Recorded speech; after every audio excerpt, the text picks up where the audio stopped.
So this is my stir fry ampalaya with egg. So ito, hello everyone, good evening.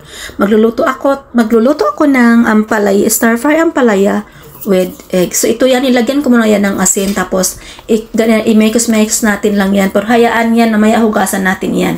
So ito pala yung aking prepare na egg. Gagawin ko itong scramble egg. Nilagyan ko siya ng, anong tawag dito? Green onion, pero later na yan. So ito, nagpakulo pala ako ng tubig. Nilagyan ko yan ng asin at saka olive oil. Konti lang. So ito, huwag na natin haluin na ganyan lang. So pakuluan lang natin yan ng mga 2 minuto. Enough na maluto siya, na hindi siya mag-overcook. So ayan, mag-prepare tayo ng kawali. Hindi yan kawali ang gamit ko, parang kaldero. At nilagyan ko yan ng olive oil. Pasensya na kayo guys, medyo hindi maganda yung lights ko.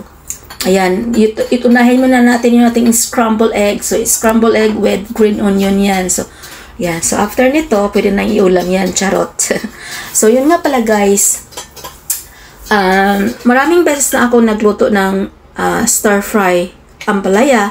Iba't ibang pagkaluto ko. Pero ito yung pinaka nagustuhan kong pagluto ng stir fry na ampalaya. So, yan. So, yan. Nag-isa pala ako ng, bawang at saka yung green onion, saka yan. Sinunod ko na yung ating kamatis. So, ganyan. So, igisa-gisa lang natin ganyan. So, ito na, nilagay na natin yung ating ampalaya. So, wag na nating i-mix yan. Hayaan mo natin ng ilang minuto yan. And then, yan. Okay na yan. So, actually, luto na naman na yung ampalaya natin. So, ayan. So, i-mix lang natin ng very slight. So, nilagyan ko ng light soy sauce at saka sweet soy sauce. So, para hindi mapait yung ating ampalaya. So, naglagay din ako ng sugar at saka ground white pepper. So, i-mix natin ng bahagya lang, yung konti lang, yung hindi naman sobrang wild na pagka-mix. Charot. So, yan.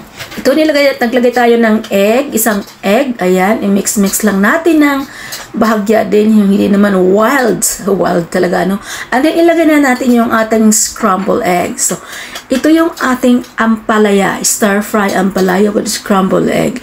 Maniwala kayo dyan, guys, ito yung pinaka-favorite ko. Maraming beses na akong nag-stir fry ng ampalaya na iba't ibang way. So, ito yung pinaka-gusto ko.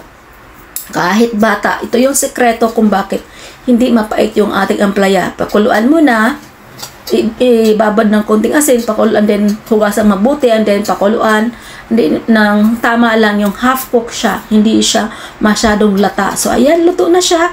Isandok na natin. Talagang ito yung pinakagusto ko sa lahat ng inimbento kong pang stir fry ampalaya, iba't ibang way. So ito na siya guys, napakasarap ng ating